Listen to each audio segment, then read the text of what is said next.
Olá, boa tarde. Veja os destaques de hoje do portal da Assembleia. Os principais assuntos debatidos na sessão plenária desta terça-feira. Comissão de Constituição, Justiça e Cidadania da ALEMA aprova parecer de medida provisória que cria o programa Expresso do Trabalhador. Mais de 94% da população adulta já foi vacinada em São Luís. Só vale ressaltar que aqui em São Luís, a segunda dose da Janssen ainda não está sendo aplicada porque a Secretaria Municipal de Saúde ainda aguarda os lotes da vacina chegarem à capital. Estudantes e professores analisam o tema do Enem, que abordou a invisibilidade de quem não tem registro civil. E conheça o projeto Braçada Olímpica, que dá oportunidades a crianças de escolas públicas da capital maranhense. O projeto Braçada Olímpica está na segunda edição e, além do esporte e do lazer, promove cidadania ao incentivar os alunos a participarem de atividades extras. É agora no portal da Assembleia.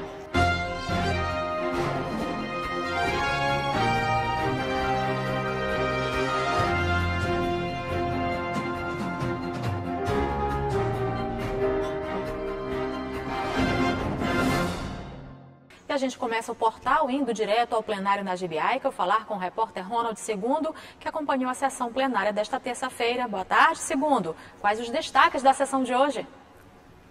Oi, Eli Coelho, boa tarde a você e a todos que nos acompanham. Veja bem, a sessão plenária foi bastante movimentada e encerrada agora há pouco.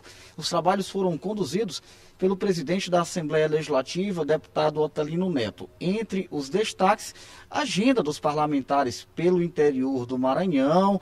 Tivemos também a oposição voltando a fazer críticas ao governo do estado, porém também tivemos a bancada do governo, a base do governo aqui no Poder Legislativo maranhense, que segue sendo maioria absoluta, destacando a atuação de maneira positiva do governo do estado do Maranhão, principalmente em regiões, que compõem cidades do interior do estado maranhense. Além disso, nós tivemos a apreciação de várias matérias. Eu lembro que a ordem do dia de hoje, que consta os projetos, enfim, os itens que foram votados e apreciados pelos parlamentares, está presente no site oficial da Assembleia Legislativa. Os interessados podem acessar o site al.ma.leg.br e pegar informações a respeito das matérias dos projetos que foram votados no Poder Legislativo na manhã desta quarta-feira. A gente vai acompanhar agora um resumo do que aconteceu agora há pouco aqui no plenário, deputado Najib Aikel.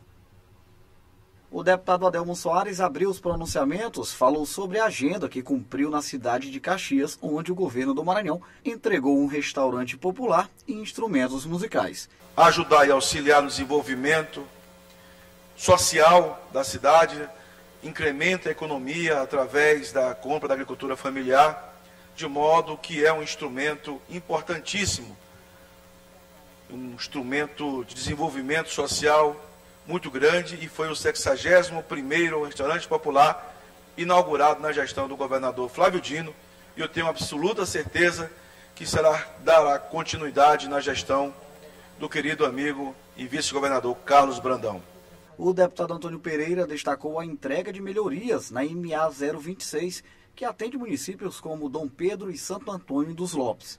Entregou a MA 026, que realmente é uma rodovia que encurta distâncias, integra aquela região com o resto do Maranhão, com o Nordeste e com o Brasil, e que, em nome do povo do Triângulo, de Dom Pedro, de Santo Antônio dos Lopes, daquela cidade Codó, daquela cidade circunvizinhas, nós queremos fazer um agradecimento especial ao governador Flávio Dino. Muito obrigado, senhor presidente. Que Deus continue nos abençoando. Em seguida, o deputado Rildo Amaral convidou a população maranhense e vereadores para a 6ª edição do Assembleia em Ação, que vai acontecer na cidade de Carolina. Teremos na próxima sexta-feira, dia 26, em Carolina, e aproveito esse momento para convidar todos os colegas, deputados estaduais, colegas vereadores, colegas prefeitos, vice-prefeitos, toda a região que abrange ali a Chapada das Mesas, o sul do Maranhão, para se fazerem presente nesse grande evento. Esse grande evento que, com a presença dos parlamentares, presença das pessoas que vão proferir as palestras, eu tenho certeza que vai ser principalmente de grande conhecimento. O deputado doutor Iglesias apontou riscos de uma nova greve dos rodoviários na capital. Parece que terminou em pizza antes de iniciar. E a gente lamenta por isso, por ser um tema de relevante importância dentro do cenário. O que a gente tem tido de notícias em relação aos trabalhadores do transporte rodoviário da cidade de São Luís é que nova greve não está descartada. Por quê? Porque não houve cumprimento de todos os termos do acordo. E isso tem acontecido porque o recurso garantido não foi pago em sua totalidade e está havendo problemas para isso. Já o deputado Wellington do Curso deu destaque para a eleição do Conselho Regional de Contabilidade e também aproveitou seu tempo para criticar a gestão do Detran Maranhão.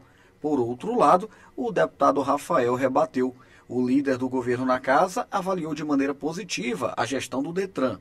Ainda sobre o assunto, o deputado Roberto Costa falou sobre a importância da entrega de equipamentos de segurança para mototaxistas. Quero aqui destacar de forma muito clara que esse, para mim, o programa que está sendo feito pelo Detran, pelo doutor Francisco Najib, e junto com o governador, é um dos programas mais importantes que tem no Maranhão, porque salva a vida e garante o direito, inclusive dos mototaxistas que vivem dessa profissão, de ter a sua renda para sustentar a sua família. O deputado Vinícius Louro também usou a tribuna e falou sobre a agenda esportiva realizada na cidade de São Raimundo do Doca Bezerra. Onde eu quero parabenizar a realização desse evento, foram muitos muladeiros presentes, né? Como sempre, o empresário Raimundo Louro, o deputado estadual Vinícius Louro, agora o Josimar do Maranhãozinho, ajudando, incentivando, apoiando essa grande cultura hoje, pode-se dizer, no estado do Maranhão. E principalmente na cidade da região do Médio Mearim, que é a cavalgada, né? Então envolve muitas pessoas, envolve crianças, jovens, adultos, envolve também senhores e senhoras de idade, né, que ali marcam presença, e sempre depois tem a confraternização, né, que é realizada com festividades, né, bandas, e gerando emprego e renda também dentro da sociedade. E parlamentares que participam da Comissão de Constituição, Justiça e Cidadania da ALEMA se reuniram hoje e analisaram mais de 40 itens. Entre os aprovados está a medida provisória do Executivo que cria o programa Expresso do Trabalhador. Os deputados da Comissão de Constituição, Justiça e Cidadania apreciaram uma pauta de mais de 40 itens, entre medidas provisórias, propostas de emenda à Constituição, projetos de lei e moções. Destaque para a MP do Poder Executivo, que cria o Programa Expresso do Trabalhador, a ser implantado pela Agência Estadual de Mobilidade Urbana, a MOB. A medida provisória foi aprovada na CCJ e teve como relator o deputado Adelmo Soares, presidente da comissão. Mais uma sessão da Comissão de Constituição e Justiça, tratando de assuntos importantes que vêm do Poder Executivo, do Poder Legislativo, dos deputados, dos pares que estão aqui na casa. E a gente faz uma ressalva importante na aprovação da medida provisória do Governo do Estado, que visa a dar garantias ao trabalhador através da mobilidade urbana, né? Foi criado aqui o transporte do trabalhador, que garante acessibilidade, acesso ao transporte de qualidade para os trabalhadores no estado do Maranhão, principalmente na capital, São Luís. Também foi aprovada na comissão, pela maioria dos deputados presentes, o projeto de lei de autoria da deputada Daniela Tema, que dispõe sobre o registro e divulgação bimestral dos índices de violência contra a mulher no Maranhão. O deputado Neto Evangelista, membro da CCJ, é o autor da proposta de emenda à Constituição, a PEC, que altera artigos da Constituição Estadual no que diz respeito à mudança para a nomenclatura pessoa com deficiência, ao invés de portador de deficiência. A PEC foi aprovada pela CCJ. Nós aprovamos aqui na Comissão de Constituição e Justiça uma PEC de minha autoria, que visa modificar um erro histórico cometido com as pessoas com deficiência. A nossa Constituição, ela, assim como a Constituição Federal, inclusive, ainda trata as pessoas com deficiência como portadoras. Isso é uma luta antiga das pessoas com deficiência que tentam mostrar para a sociedade que elas não portam, que naquele momento elas têm a deficiência. E para quem tem essa situação, para eles é muito importante esta nomenclatura no seu dia a dia. Afinal de contas, muitas políticas públicas já são usurpadas dessas pessoas. Então, a cada reconhecimento que poder público possa fazer é importante para a qualidade de vida delas. Só elas sabem a importância desta nova nomenclatura na Constituição Estadual do Maranhão. E você vai ver no próximo bloco quem já está se vacinando com a terceira dose de imunização contra a Covid-19 em São Luís. E estudantes e professores analisam o tema do Enem, que abordou a invisibilidade de quem não tem registro civil. É logo após o intervalo.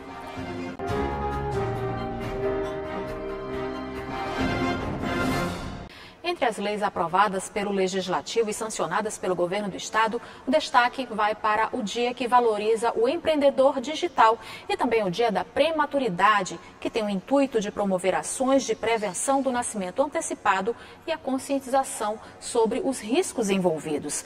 Nós vamos voltar a falar com Ronald II, que está agora com a autora das leis, a deputada a doutora Helena do Ailib. Segundo, é com você? Perfeitamente, Eli Coelho, eu volto agora mais uma vez ao vivo direto do plenário da Assembleia Legislativa, já ao lado da deputada doutora Helena do Ailib, autora de várias proposições aqui na casa, entre elas uma que tem como objetivo reduzir os riscos dos nascimentos prematuros, não é isso, deputada? De que maneira essa demanda chegou no seu gabinete?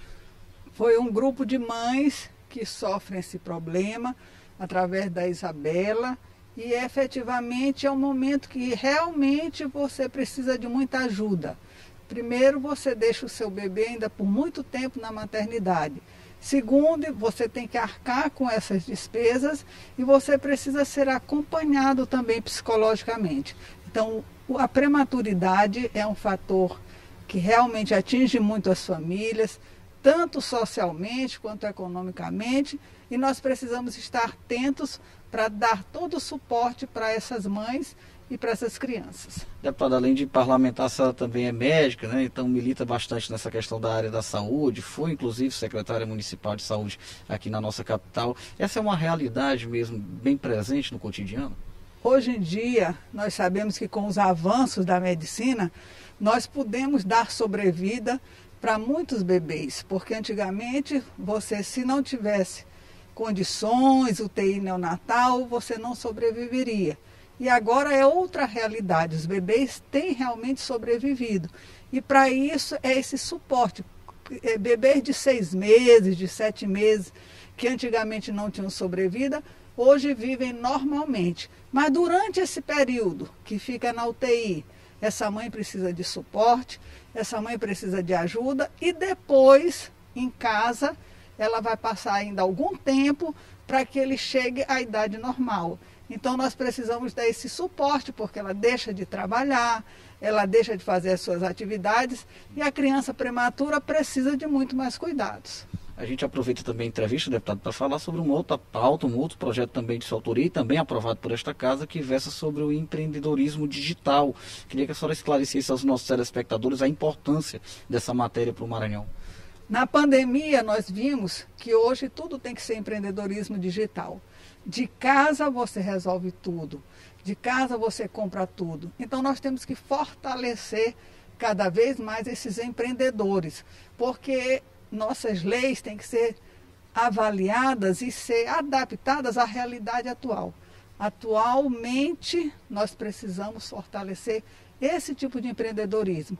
Você pode estar fazendo o seu trabalho em casa e ganhando dinheiro, o que não acontecia antigamente. Então, empreendedorismo digital, ao fazer uma marca, ao trabalhar, você está ali criando uma renda e é muito importante que experiências exitosas sejam compartilhadas para que as pessoas também sejam empreendedores digitais. A senhora fala aqui do empreendedorismo digital, claro, também como uma saída para a situação, por exemplo, econômica gerada em razão da pandemia. E por falar em pandemia, a gente percebe que o Poder Legislativo maranhense tem retomado gradualmente suas atividades. Teremos, inclusive, uma solenidade de entrega da maior honraria da Assembleia Legislativa, que é a medalha Manuel Beckmann. Queria que a senhora falasse dessa agenda. Pois é, nós estávamos sentindo falta exatamente desse aconchego, das solenidades, das sessões solenes, e nós precisamos continuar o nosso trabalho homenageando pessoas que merecem a nossa homenagem. Então, na quinta-feira, eu estarei entregando a maior honraria da Assembleia Legislativa, a doutora Filomena Galas, uma médica maranhense que, ao se formar, foi para São Paulo. E lá, hoje é uma médica conhecida em todo o Brasil. ela nessa época da pandemia foi muito importante, porque quando se falava em pulmão artificial, quem ia implantar nos estados, quem ia buscar os pacientes lá para poder sobreviver, inclusive alguns daqui do Maranhão, era a doutora Filomena. Então ela tem um trabalho muito bonito no INCOR, que realmente merece os nossos aplausos. Deputada, muito obrigado pela sua participação. Eu é que agradeço e me coloco sempre à disposição. Perfeitamente, Eli Coelho. Conversei, portanto, com a deputada doutora Helena do Ailib, autora de várias proposições aqui. A gente comentou 2 das proposições aprovadas pelo Legislativo Maranhense, já inclusive sancionadas pelo governador Flávio Dino, e também já uma agenda de atividades em razão de uma solenidade que acontece ainda nesta semana aqui no Palácio Manuel Beckmann. Eu retorno com você. Obrigada, Ronald, pelas informações. E pessoas a partir dos 18 anos já estão recebendo a terceira dose da imunização contra a Covid-19 em São Luís. A medida segue a orientação do Ministério da Saúde. A celeridade no programa vacinal já alcançou mais de 94% da população adulta da capital maranhense. São Luís já havia tomado as 2 doses da vacina contra a Covid-19. Agora veio tomar a terceira dose. O aposentado quer se sentir 100% protegido contra o vírus. Sem a menor dúvida, viu? Nós temos o exemplo agora da Europa, né, que não estão tomando e a situação está piorando lá cada vez mais. Então é louvável a atitude aqui da Secretaria Municipal de Saúde. O tratamento é VIP, tá? Então vocês todos estão de parabéns. A terceira dose dos imunizantes estava liberada apenas para os idosos com 60 anos ou mais, imunossuprimidos e trabalhadores da saúde. Agora, todos os adultos com 18 anos ou mais devem receber o reforço, desde que tenham sido vacinados com as 2 doses até o dia 30 de junho desse ano. Essa é a nossa expectativa. A gente já conseguiu ter hoje um percentual considerável de pessoas que atingiram as 2 doses de vacina. E aí a gente pede esse esforço da sociedade para procurar os locais de vacinação, mas também dos secretários municipais de saúde, das prefeituras, para colocar esses dados no sistema. A gente sabe que o Maranhão tem conseguido controlar a doença, mas a gente ainda está longe aí de estar no percentual de pessoas com 2 doses que a gente considera num patamar aceitável. Outra informação importante tem a ver com a vacina da Janssen. O Ministério da Saúde anunciou a 2ª dose da vacina da Janssen em todo o Brasil. Só vale ressaltar que aqui em São Luís, a 2ª dose da Janssen ainda não está sendo aplicada porque a Secretaria Municipal de Saúde ainda aguarda os lotes da vacina chegarem à capital. Aqui em São Luís ainda não começamos essa aplicação de 2ª dose, porque é necessário que o Ministério da Saúde repasse novos lotes da vacina Janssen para que a gente comece a aplicar. Então, tão logo o Ministério da Saúde repasse essas doses, São Luís vai convocar a população que tomou a primeira dose para vir retornar aos pontos e finalizar com a 2ª dose. Então, a grande novidade é que finalmente o Ministério da Saúde está liberando nosso calendário para 2022 com reforço para todo mundo acima de 18 anos. Então, se você tem mais de 18 anos e tomou já a vacina, você está apto a tomar a terceira dose, como dose de reforço. Isso por quê? Porque a gente já comprovou que com o passar do tempo, a gente perde um pouco da eficácia da vacina. Então, a vacina perde sua força, você fica mais suscetível a contrair o vírus. Como a gente não quer ter uma nova onda da doença no país, o Ministério agora resolveu vacinar todos os adultos com mais de 18 anos, depois de muita insistência do Conselho Nacional de Secretários de Saúde. Decisão acertada do Ministério da Saúde, e já a partir dessa terça, você pode acompanhar o calendário de vacinação na sua cidade para, aos poucos, a gente vacinando toda a população acima de 18 anos no Brasil com a dose de reforço ou terceira dose. A orientação da Secretaria Municipal de Saúde de São Luís é que as pessoas procurem os centros de vacinação para reforçar a proteção contra a Covid-19, ainda mais nesse período que antecede as festas de fim de ano. É o que todo mundo espera, que a gente consiga retornar aos nossos hábitos antigos, às nossas festividades. Todo mundo tem essa ansiedade para poder reunir a família, reunir os amigos. E isso tudo está acontecendo agora graças a esse avanço da vacinação aqui, e não somente com a primeira dose. Eu reforço mais ainda, é necessário que todo mundo esteja com a vacina em dia em relação à primeira dose, em relação à segunda dose e agora com a terceira dose. É mais um passo que a gente precisa dar para a gente conseguir manter conter isso e possivelmente evoluir de maneira que a gente definitivamente acabe com o coronavírus. Tânia veio ao Centro Municipal de Vacinação para tomar a terceira dose do imunizante Pfizer, que é garantir 3 vezes a proteção contra a Covid-19. Isso não é só para as pessoas que estão passando por tratamento, né? Imunossuprimidas, no meu caso, mas são pessoas idosas, pessoas que de alguma forma precisam se imunizar, né? Para o bem de cada pessoa, para o bem da nação, para o bem da população. O Tribunal Superior Eleitoral deu início ao teste público de segurança do sistema eletrônico das eleições de 2022. Até a próxima sexta-feira, investigadores de diversas instituições vão executar planos de ataque aos equipamentos de urnas eletrônicas como tentativa de violação do sigilo do voto para descobrir vulnerabilidades do sistema e corrigir problemas que sejam encontrados. De acordo com o TSE, o teste é um procedimento de praxe que acontece desde 2009. Como forma de garantir a segurança do sistema de voto eletrônico. A redação do Exame Nacional do Ensino Médio 2021 abordou uma realidade de cerca de 3 milhões de brasileiros, a invisibilidade e o registro civil. O tema permitiu várias abordagens dos candidatos que ressaltaram a importância do registro para a garantia de acesso à cidadania. Quando uma pessoa nasce, a primeira coisa que acontece é ganhar um nome. Assim, ela será conhecida pelos familiares e vizinhos. Mas essa pessoa só passa a existir para o Estado se tiver um documento que comprove a existência. O primeiro deles é o registro civil. Atualmente, se estima que cerca de 3 milhões de brasileiros não possuem o registro. O assunto foi tema da redação do Enem. Para este professor de redação, o tema é profundo, mas permitiu aos alunos vários recortes. O nível de invisibilidade que o tema da redação propunha e que queria que o aluno discorresse, dissertasse, argumentasse, era sobre aqueles que não têm o registro civil, daqueles que sequer figuram nas estatísticas como alguém capaz de obter alguma cidadania, já que eles não podem ser, na verdade, beneficiários de programas sociais, não podem ser beneficiários do acesso à saúde ou da educação, porque sequer eles têm um registro. Para se ter um RG ou CPF, é preciso primeiro se ter um registro civil.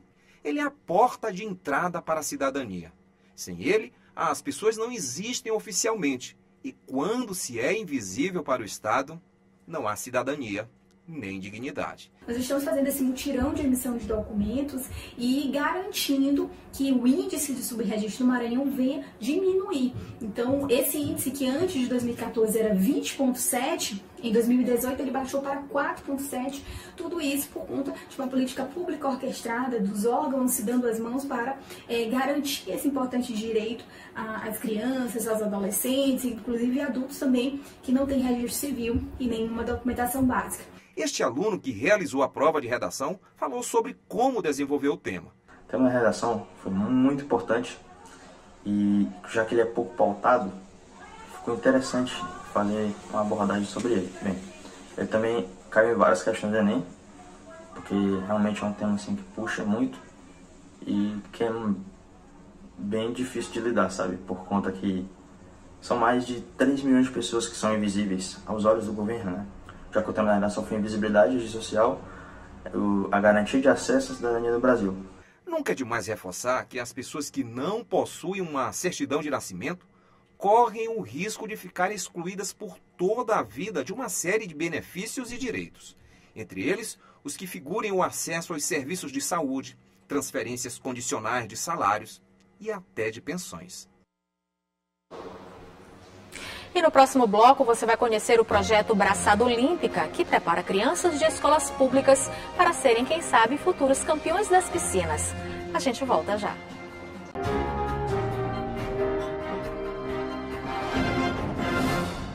Candidatos do Exame Nacional do Ensino Médio que apresentaram sintomas de Covid-19 podem pedir a reaplicação da prova. As primeiras provas do Enem aconteceram no domingo passado, dia 21, e a segunda etapa acontece no próximo domingo, dia 28. A reaplicação deve ser solicitada na página do participante enem.inep.gov.br entre os dias 29 de novembro e 3 de dezembro. A reaplicação das provas do Enem acontece nos dias dias 9 e 16 de janeiro de 2022, a mesma data da aplicação do exame para pessoas privadas de liberdade ou sob medida socioeducativa. O nadador maranhense e multicampeão das piscinas Frederico Castro criou um projeto Braçada Olímpica. Além de encontrar novos talentos, a iniciativa quer proporcionar a crianças de escolas públicas da capital maranhense um futuro mais feliz. 50 crianças aprendendo a nadar em direção a novas oportunidades. A maioria nunca tinha entrado em uma piscina e nem participado de uma iniciativa inclusiva que as incentivasse a sonhar com um futuro melhor e, quem sabe, mais feliz. Todas essas crianças são alunas de uma escola pública da capital maranhense e agora alunas do projeto social Braçada Olímpica. Um sonho que nasceu no coração do atleta maranhense Frederico Castro em 2008 e que desde 2018 vem sendo realizado com a ajuda de parceiros. O Frederico é multicampeão de competições nacionais e internacionais e um exemplo da força positiva da natação na transformação de realidades. Foi na experiência que eu tive de morar nos Estados Unidos que eu vi que as crianças tinham o tempo ocupado de forma que agrega muito valor. De manhã elas estavam na escola, de tarde elas estavam no esporte. Isso me chamou muita atenção e eu comecei a pensar nas possibilidades de trazer para o Brasil também. O projeto Braçada Olímpica está na 2ª edição e, além do esporte e do lazer, promove cidadania ao incentivar os alunos a participarem de atividades extras, como palestras sobre o meio ambiente, visitas à biblioteca e ao cinema. Nós temos como prioridade, acima de tudo, assiduidade na escola, boas notas na escola, e o projeto oferece também palestras sobre a preservação do meio ambiente, a responsabilidade ambiental, palestras com os profissionais, de acordo com a profissão que eles querem seguir. Eu vejo qual que tem da maioria e trago o profissional para dar uma luz para o caminho das crianças. Nós estamos organizando para levar as crianças para a biblioteca pública, para elas terem acesso à importância da leitura, participarem de uma contação de histórias também. A Lei Estadual de Incentivo ao Esporte foi o caminho encontrado pelo Frederico para manter o projeto Braçada Olímpica e proporcionar uma nova vida para quem participa. A exemplo da Nira e da Jennifer, mãe e filha que não escondem a felicidade de viver esse momento. Ele foi importante porque uma oportunidade que ela teve, né? Uma coisa que é raro ter em umas escolas, e a escola dela foi privilegiada e ela também foi privilegiada para ganhar entrar nesse projeto, né? Mudou muita coisa na minha vida porque é uma oportunidade que outras crianças não têm. E é muito legal, porque a gente tem a ajuda dos professores e tem muitas crianças que também querem e ganhar umas medalhas e para ser atletas na vida. O Marco Aurélio, pai do Henrique, também apoia o projeto. Depois da pandemia, o Braçada Olímpica foi um grande presente para as crianças que não têm acesso ao esporte e lazer. Mas esse período de pandemia, as crianças ficaram ociosas, muito sem ter atividade para fazer, né? E quando o projeto entrou na escola, foi algo assim surreal, que as crianças teve mais uma atividade para fazer. Você vê que melhorou em questão de desempenho, eles ficam atentos. O meu não vê a hora de vir e praticar natação, né? Presente também para quem participa, ensinando as crianças do projeto fora e dentro das piscinas. É de extrema importância para o desenvolvimento dessas crianças, né? Estão em crescimento. E uma aula de natação, ela não é uma aula muito acessível. Não é toda casa, não é toda escola que tem uma piscina. Então a gente tem um espaço, a gente tem professores e dar aula para essas crianças é uma oportunidade incrível, uma oportunidade que provavelmente elas não teriam estudando em muitas escolas públicas, que no caso é a realidade dos nossos alunos. E de volta aos sonhos, que bom seria se iniciativas como essa, que nasceu do coração, simplesmente porque não buscam somente novos talentos. Iniciativas assim transbordam amor e verdade de quem espera apenas oportunizar um caminho melhor por meio do esporte para todas as pessoas.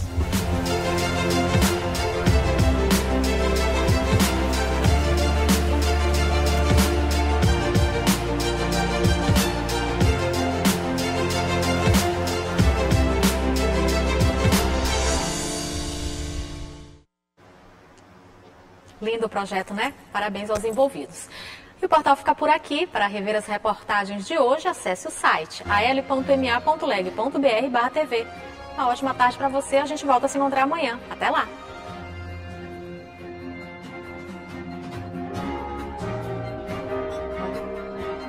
Thank you.